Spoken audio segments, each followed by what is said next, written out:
no livro de 1 Samuel, capítulo 16. Santo, Santo é o Senhor. Glória a Deus.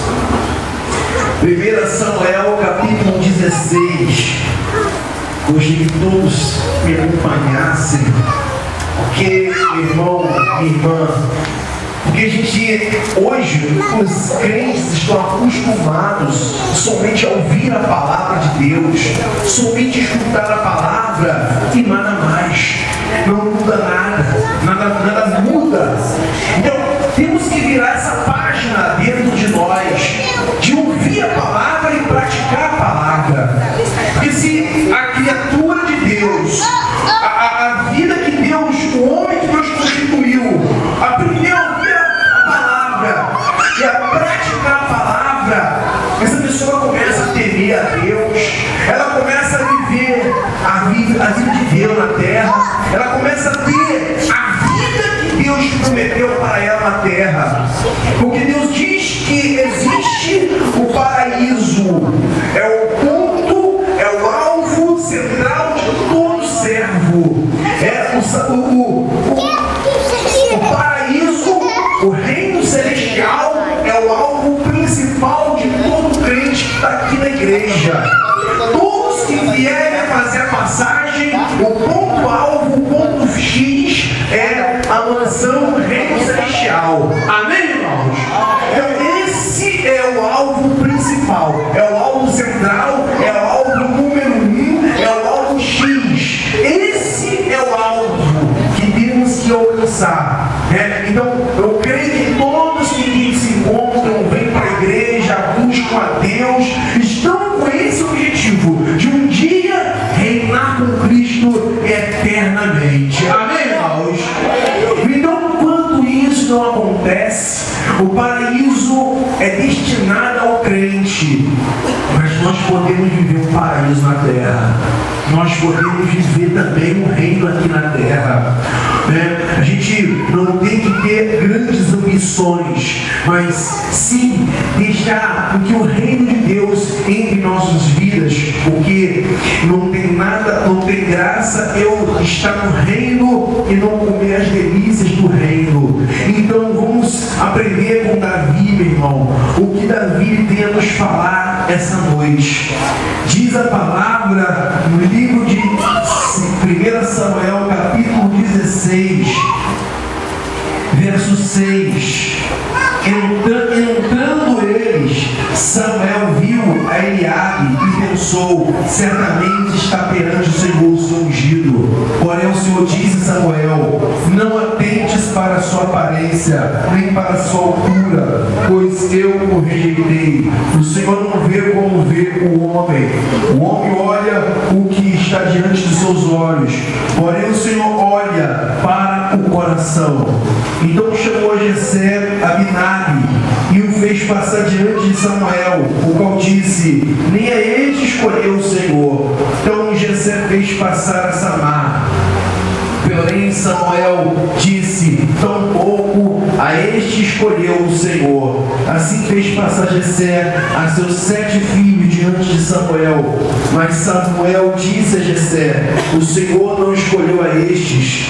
Assim perguntou Samuel a Jessé: acabaram os teus filhos? Respondeu Jessé: ainda falta o menor, que está apacentando as ovelhas. Disse Samuel: manda chamá-lo. Não nos assentaremos à mesa até que ele chegue. Então mandou buscá-lo e o fez entrar. Ele era ruivo, de belos olhos e de boa aparência. Disse o Senhor: levanta-te e unjo a este mesmo. Assim tomou Samuel o vaso de azeite e ungiu no meio de seus irmãos. Daquele dia em diante, o Espírito do Senhor se apoderou de Davi. Então Samuel se levantou e foi para Ramá. Amém, irmãos? Aleluia. Coração é terra que ninguém pisa, mas o Senhor sabe o que está no coração de cada um de nós.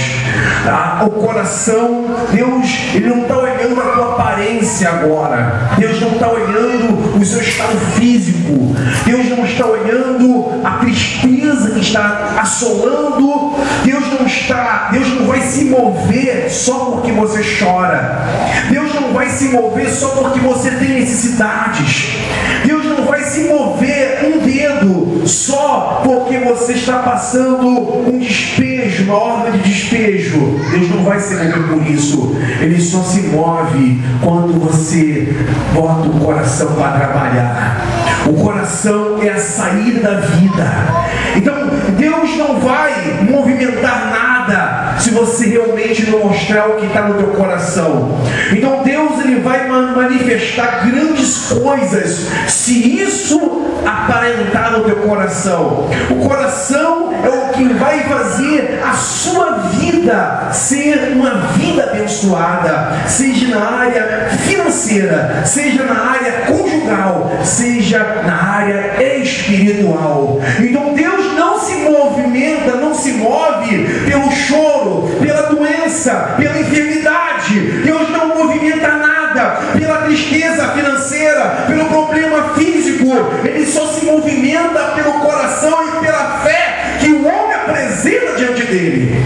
Então, por essa fé, por esse coração, que tanto Deus quer ver isso em nós. Às vezes a gente passa por tanta coisa, é necessário passar por tanta coisa para que o coração um dia mude. Meu irmão, eu te convido a não passar por dificuldade, a não passar por luta para aprender a mudar o coração. Ezequias, ele ele teve que passar uma doença séria, uma doença muito chata, uma doença de morte, para que um dia ele dobrasse o joelho e pedisse misericórdia, uma oportunidade para mudar o seu coração. Então nós não podemos esperar um momento crítico para um dia fazer um propósito como esse que o Ezequias fez. Deus muda, mas é o homem que muda primeiro, é o coração do homem. Então quando Ezequias mudou o coração, Deus mudou o quadro de Ezequias. Então não é Deus quem muda é o homem. O homem começou a orar mais, ele foi para a casa de Deus e começou a orar. Então quanto mais a pessoa ela vai orar, mais ela muda a sua vida. Então quanto mais a pessoa ela pratica a oração, quanto mais a pessoa ela exercita a leitura bíblica, quanto mais ela pratica as coisas de Deus, ela se fortalece, ela se enraiza, ela começa a ficar à beira da margem do rio, aquele hino que nós cantamos ontem. Quanto mais a pessoa ela se afirma, ela se apoia, ela fica próximo, mais ela fica enraizada, é necessário, quando você falta um culto, você deixa de vir um outro culto, você percebe que o estado que você vem já é diferente dos outros que você estava diante de Deus. Quando você começa a fazer uma busca de você de 3 dias na semana, começar a vir mais frequentemente para a igreja, vir com mais frequência para a casa de Deus, mais fortalecido você fica, mais firme você fica. Então você não vai mais viver de altos e baixos. E isso que mais embeleza a nossa vida com Deus. Se a pessoa ela fica, um dia ela vem, ou um dia ela não vem, e ela escuta a palavra, ela não aprende com a palavra, ela não pratica a palavra, olha, meu irmão, a gente começa a viver uma vida de gangorra, de altos e baixos. Só que aqui a gente vê três personagens: Samuel e Davi. Saul foi chamado apacentando, cuidando de jumentos. Jumentos é animal teimoso, né? Davi foi chamado apacentando ovelha. Ovelha é animal obediente. Começou aí. a história de dois homens, e Samuel no meio de dois homens ungidos. Um foi chamado primeiro, esse Saul foi rejeitado porque desobedeceu a ordem de Deus. Certo dia, Samuel chamou na chincha, chamou no eixo Saul e disse: por que rejeitou a palavra do Senhor? Você não sabe que rebelião é igualzinho iniquidade de feitiçaria? Olha o que Samuel fala. Você sabia que rebelião é exatamente igual ao pecado de feitiçaria? Olha, meu irmão, Saul ficou ali. Então, pode dizer então que o cristão indo para o candomblé, o cristão praticando rebelião, é a mesma coisa que sair do culto, acabou de tomar ceia e bater um balão no terreiro. É a mesma coisa que Deus está falando aqui.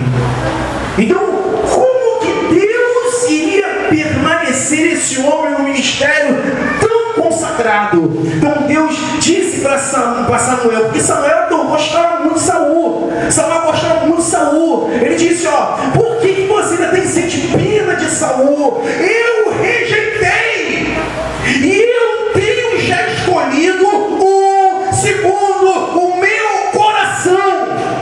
Você vai pegar um vaso, um chifre, vai encher de azeite, vai ir na casa de Jessé, o melemita, vai bater na porta dele. Lá tem um que é um homem segundo o meu coração. Você vai ungir ele rei. Olha, Samuel foi em outras, né?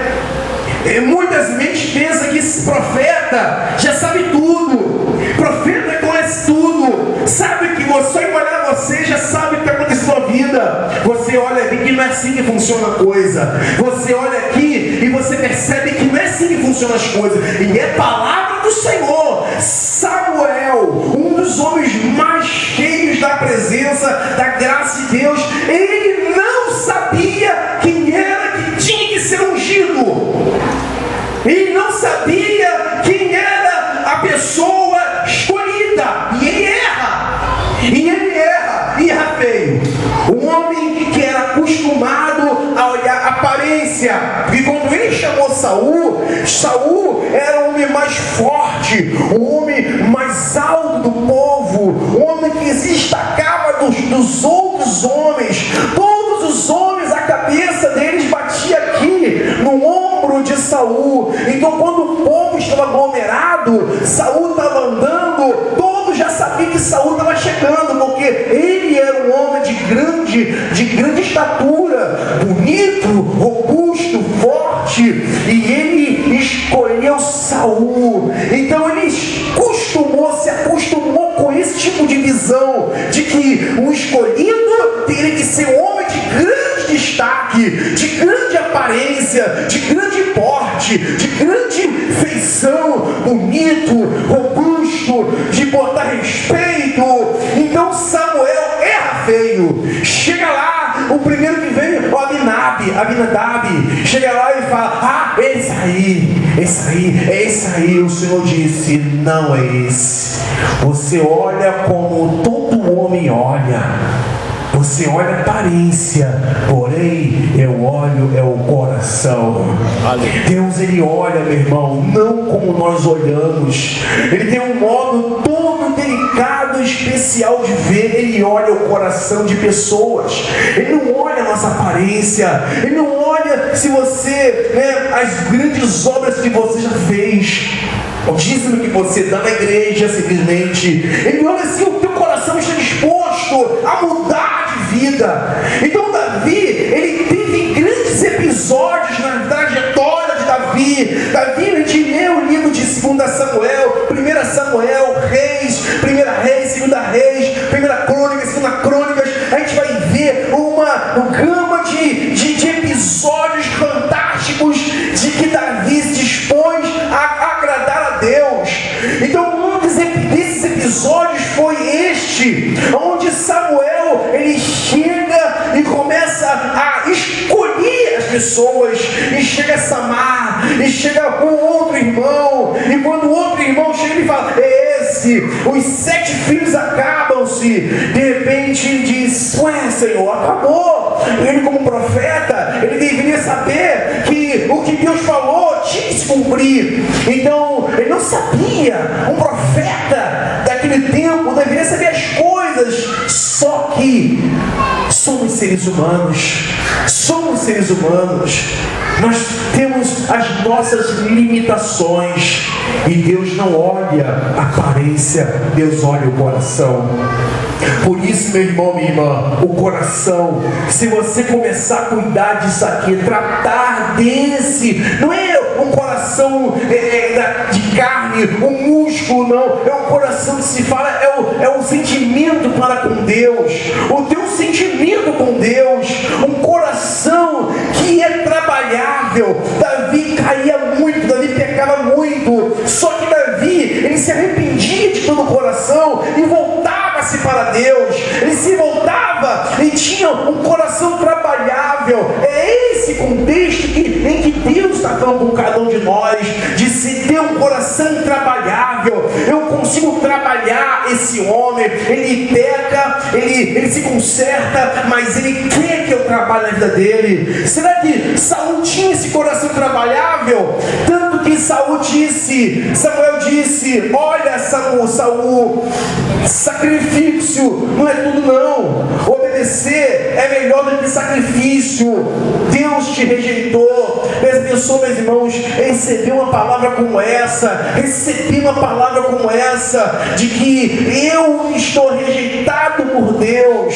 Só que hoje nós estamos na época da graça, onde Jesus Cristo diz, de forma alguma eu lançarei fora aquele que vir a mim. Então, se eu venho ao Senhor, Ele diz, de maneira nenhuma eu vos lançarei fora. Só que, meu irmão, Deus, Ele envia Jesus vivo, presente, está aqui no nosso meio. E quando Davi chega naquela aparência, ruivo, pequeno, de olhos bonitos, menino de 16 anos de idade, já tinha responsabilidades ao extremo, 16 anos de idade, aquele corpinho franzino, né? Baixinho, não baixinho, assim da minha altura, né? Não sou, né? Essa altura aqui, e foi chegando Davi,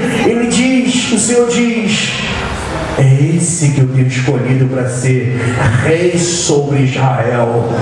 Olha, meu irmão, quando Jessé olha, os irmãos olham, a mãe olha, eles ficaram encantados. Davi se prostra, Davi recebe o azeite na cabeça, e ali ele é ungido. E diz a palavra de Deus que daquele dia em diante o Senhor se apoderou de Davi. Samuel foi embora, acabou tudo, ungiu, o óleo caiu, cabeça. Aí Samuel foi embora. O que aconteceu com Davi depois? Nada. No outro dia, mudou alguma coisa? Nada. No outro dia, a mesma coisa, a rotina a mesma. Ué, Deus não falou, Deus me ungiu rei, e as coisas aconteceram nada diferente. Passou uma semana, nada mudou. Passou 2 semanas, também nada mudou. Um mês e continua passando ovelhinhas, e continua a mesma rotina.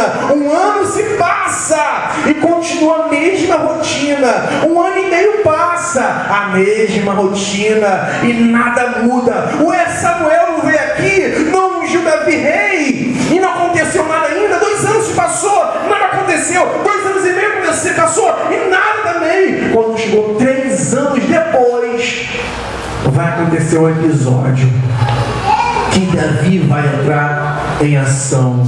Eu creio que já estava ali, né? Já estava ali, ele já sabia que ele já tinha sido ungido rei. Uma hora que ele ia acontecer. Chegou um momento em que Saul estava, né, sendo manifestado como um demônio. O demônio estava se apoderando. O Saul não conseguia dormir de noite.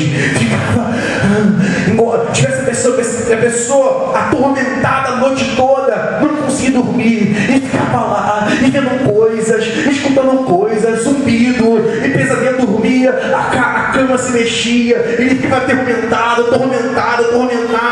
Então naquela época, o único modo de expulsar demônios era tocando harpa. Então ouviu-se que Davi, um filho de Jessé, um rapaz, olha o que vão falar de Davi, um rapaz de boa aparência, cidudo de palavras, um homem de guerra, e o Senhor é com ele. Então naquele momento, os atributos de um homem de Deus estavam sendo expostos diante de Saul. Davi se apresenta diante de um homem endemoniado, de um rei encapetado, de um rei cheio de espírito maldito. Naquele momento, a unção de Deus começou pelos dedos de Davi, e naquele momento o demônio já saía, o demônio se ausentava. Então começou um episódio de Davi entrar no reinado. Outra coisa, meu irmão, Davi, dali em diante, começou a frequentar o palácio de Saul. Esse Davi começou a entrar em cena. Você percebe que como Deus age, como Deus trabalha, Ele faz um trajeto até você chegar no teu objetivo, naquilo que Deus te prometeu, naquilo que Deus falou, através de palavra, através de profecia, através de revelação. Ele vai passar por tanta coisa, né, para chegar, né, àquele sonho tão prometido. Olha, meu irmão, Davi foi para casa. Um outro episódio, as fileiras dos filisteus estavam fazendo guerra contra os israelitas.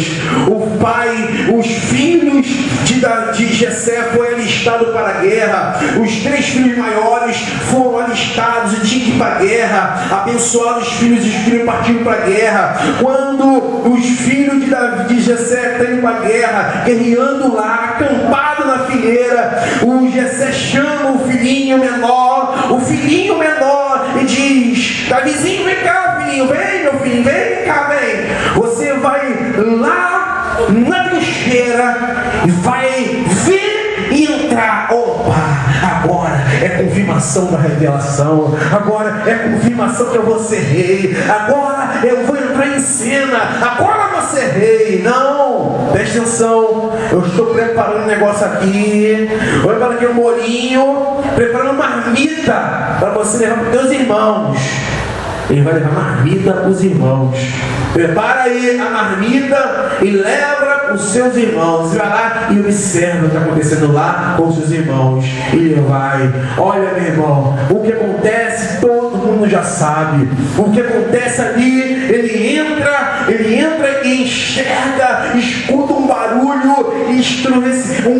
horrível de um homem xingando todo mundo, maldizendo Deus, falando mal de Israel. E ele ali, o Espírito de Deus se apoderou de Davi, aquela fúria, aquela ira, aquele ímpeto, aquela represa toda para se arrebentar. Ele disse: quem é esse cão morto? Quem é esse espírito, esse maldito que está falando mal de Deus, está falando mal de Israel, está falando mal da nossa fé?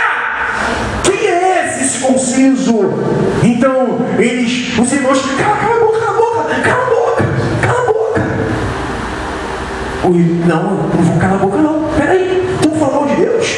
Tu falando mal da minha fé? Tu falando mal de Israel? Tu falando mal de todo mundo aqui? Vocês estão aí de medo? Eu matei um urso, matei um leão, e eu vou matar ele também. Olha, meus irmãos, o homem, quando tem a sua fé, Deus começa a trabalhar positivamente na vida desse rapaz. Então esse episódio, pastor, para Davi começar a entrar em cena, para Davi começar a entrar em cena e começar a entrar no reinado. Dali em diante, todo já sabe o que aconteceu.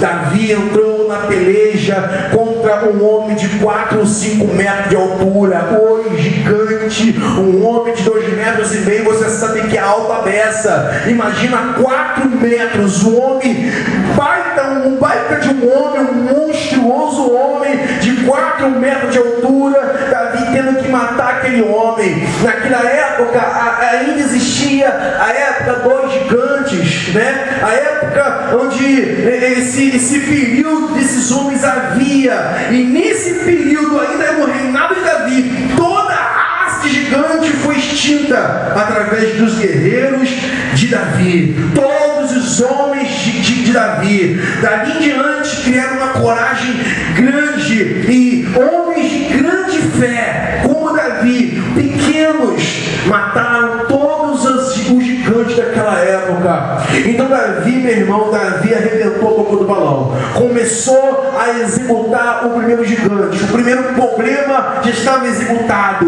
dali em diante outros problemas teriam que ser executados.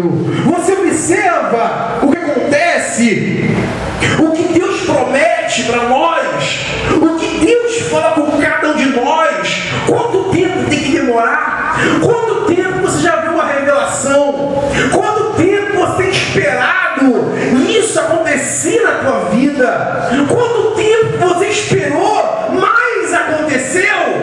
Quanto tempo que você tem ouvido dizer que Jesus vai voltar? Quanto tempo que você prega Jesus, né? Você fala que Jesus vai voltar, as pessoas falam, desde que eu sou criança, eu tenho escutado esse assunto, eu tenho escutado esse tipo de palavra, e até agora nada aconteceu. Então a Globo aproveita e começa a inventar o fim do mundo de 2012, começa a inventar um monte de mentira e debocha. Então o crente perder a fé, para que o mundo pare de acreditar de que Jesus um dia vai voltar. Mas eu sei, você sabe, ele foi, mas ele voltará para levar a sua igreja. Aleluia. E essa é uma promessa dada que há muitos anos atrás, há 2000 anos atrás, foi falada. Davi, ele teve que passar por tantos processos para um dia ver, um dia enxergar o que Deus falou para a vida dele.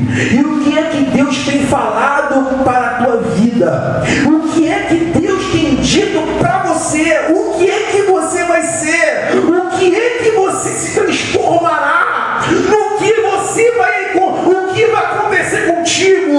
Quantas e quantas vezes você já pegou na Bíblia, você já ouviu revelações de sonhos, de uma cura, de uma restauração, e você fala, quando vai acontecer, Senhor? Quando vai acontecer? Mas antes que aconteça isso, a pessoa passa por tanta coisa, ela às vezes tem que passar por tanto tipo de humilhação, tanto tipo de brutalidade, tanto tipo de afronta, mas um dia aquilo vai acontecer na sua vida. Um dia Davi seria um rei.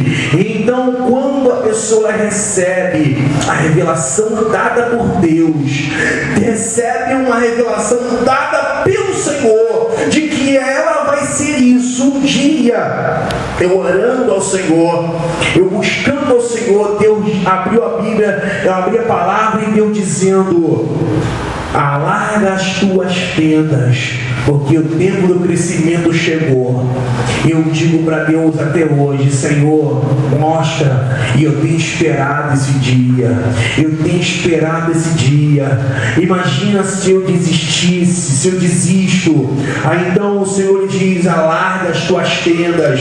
O Senhor tem falado, tem dito para mim, como é que a gente se apoia nessa fé? Por que será que a gente continua se apoiando nessa fé, ainda que não vê nada, só acredita numa letra que você leu, uma palavra que você leu? Sabe por que eu acredito? Sabe por que eu acredito? Porque quantas e quantas vezes eu vivendo um determinado problema, eu orava, o Senhor me respondia e aquilo acontecia.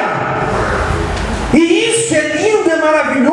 isso, e Deus aumenta a sua fé. E eu vi, meu irmão, via e enxergava, e eu tenho certeza de que tudo que Deus falou e tem falado para mim, tem falado para você, você pode passar por todo tipo de coisa, mas não abandone, porque aquilo vai acontecer na sua vida.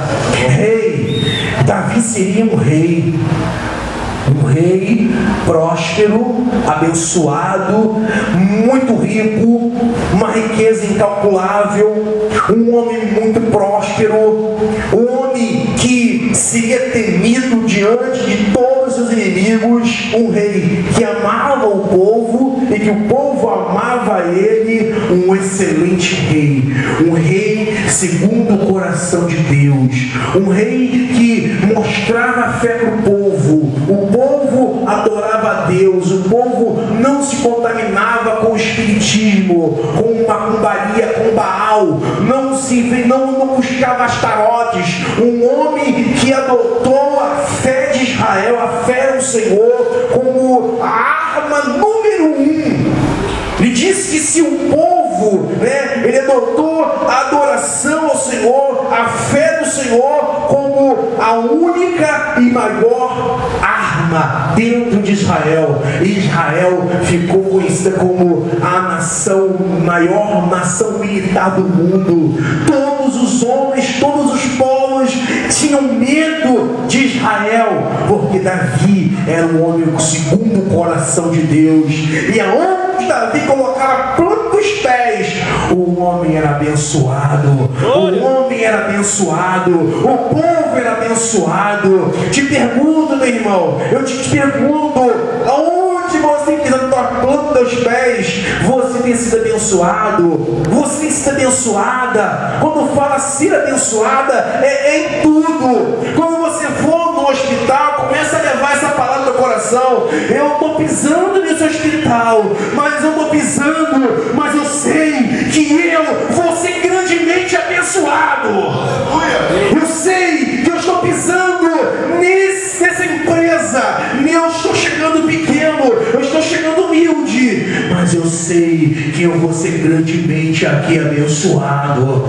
Eu estou pisando aqui nessa humilde igrejinha, eu estou sendo como um membro, eu sou como um humilde membro, mas eu profetizo, eu creio que eu vou ser grandemente abençoado nessa casa, serei um dos grandes da fé, e eu vou honrar Deus, eu vou crescer, eu vou esvaziar o inferno. Não é, meu irmão, se acomodar com as mínimas coisas. Se Deus falou que você vai crescer, você vai crescer. Se Deus falou que você vai ser curado, você vai ser curado. Se Deus falou que você vai ser um pastor, se Deus falou que você vai ser um obreiro, se Deus falou que você vai ser um presbítero, isso vai acontecer na sua vida. Nosso objetivo, qual é o teu objetivo? Qual é o teu primeiro e maior objetivo? Pastor, eu quero ser curado. Pastor, eu quero crescer financeiramente. Pastor, o meu maior prioridade é financeiro. Olha o coração. Deus não está olhando a aparência. Primeira coisa que Deus olha é o teu coração. Ele olha e vê se dentro de você existe, e você precisa olhar teu coração e ver também se existe em você isso: egoísmo, mentira, prepotência, orgulho, tudo isso atrapalha o agir de Deus. Se não existe, se você começar a viver e mostrar: Senhor, olha meu coração, Senhor, pode olhar no meu coração, a partir de agora, Senhor, isso você tem que falar para Deus, não é o pastor da igreja. O pastor, ele vai olhar teus olhos. O pastor vai ser igual Saul, ele vai olhar o exterior. Olha como eu sou imperfeito, olha como eu sou, olha como eu sou, meu irmão, como é que eu sou? Mas Deus está olhando o teu coração agora. Deus está olhando o seu coração. Se o teu coração começar agora a agradar a Deus e falar: Senhor,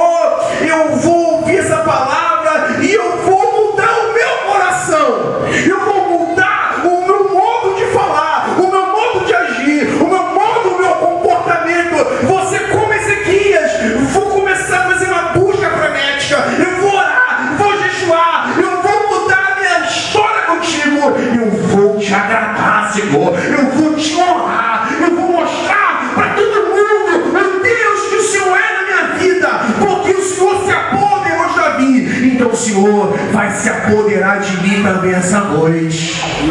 O Senhor precisa se apoderar de você, meu irmão. Precisa se apoderar de você. Só que a gente tem usado as palavras erradas. Tem usado palavras muito erradas. Davi, ele não disse em um momento: olha, Deus não me ungiu rei. Por que eu estou assim ainda? Por que eu sou pastor de ovelhinha ainda? Por que eu vou levar vida? Eu sou rei, não. Você não é nada. Nós não somos nada. Nós não podemos ser prepotentes em abrir a boca e falar o que não deve. Nós temos que dizer: eis aqui teu servo, Senhor. Eis aqui teu servo. E ser humilde de coração. Não podemos ser prepotentes, orgulhosos como Saul, mas temos que ser humilde, dócil como Davi, e apresentar as belas palavras e defender o reino de Deus. Olha, Davi, ele nunca colocou dúvida na promessa de Deus. Ainda que o tempo passasse, ainda que muitos anos depois viesse a passar. Será que você tem paciência para isso? Será que você já não perdeu a fé? Será que você não já esgotou a sua paciência? Deus falou que ia fazer, Deus disse que ia falar, Deus disse. Então você começa a colocar dúvida. Se você nessa igreja, porque eu não vejo nada de bom nessa igreja, eu vou sair. Então você começa a usar essas palavras tortas e erradas, coração dobre, uma mente dobre, e isso atrapalha, isso não deixa a promessa crescer na tua vida. Então você quer crescer financeiramente, você quer crescer fisicamente e crescer espiritualmente, amém? Só que vai acontecer uma trajetória que você precisa entender. Tudo que você tiver que passar, você vai passar adorando, exaltando e glorificando. Se você quer crescer, não depende da casa ou igreja que você encontra, depende da atitude que você vai tomar. Eu vou numa igreja maior, porque lá eu tenho mais oportunidade, e você vai ficar a mesma coisa lá. Eu vou ver uma igreja pequenininha porque lá eu cresço mais. Mesma coisa lá. Você não vai crescer em lugar nenhum se você não mudar o teu coração primeiro. Se você mudar o teu coração, você vai começar a crescer. Vai crescer na igreja que você se encontra, na igreja que você está. Eu vou crescer aqui, eu vou ser um grande aqui, eu vou arrebentar meu todo balão aqui, eu vou ser como Davi, eu vou engrandecer o reino de Deus. Mas eu escuto tanta coisa, eu estou aborrecido com o pastor, eu estou aborrecido com o fulano, com o Beltrano. Você vai dar a mesma coisa lá, você vai ver a mesma coisa lá. Então para de olhar o pastor e olha para Jesus de Nazaré. Porque ele não olha coração, ele olha aparência. Está lembrando disso? Eu sou imperfeito, eu olho a aparência. Deus olha o coração. Ele está olhando para o coração essa noite. Então para de olhar para homens e olha para aquele que olha no coração. Quando você cobrar teus joelhos de madrugada, de manhã ou não é o pastor que está lá te olhando, não. Quem está te olhando é Jesus de Nazaré. Ele está preparando uma bênção para a tua vida. Eu não sei em que área você depende do socorro imediato do Senhor, mas Ele falou e vai se cumprir na tua vida. Amém, irmãos? Eu peço a melhor salva de palmas para Jesus. Fica de pé.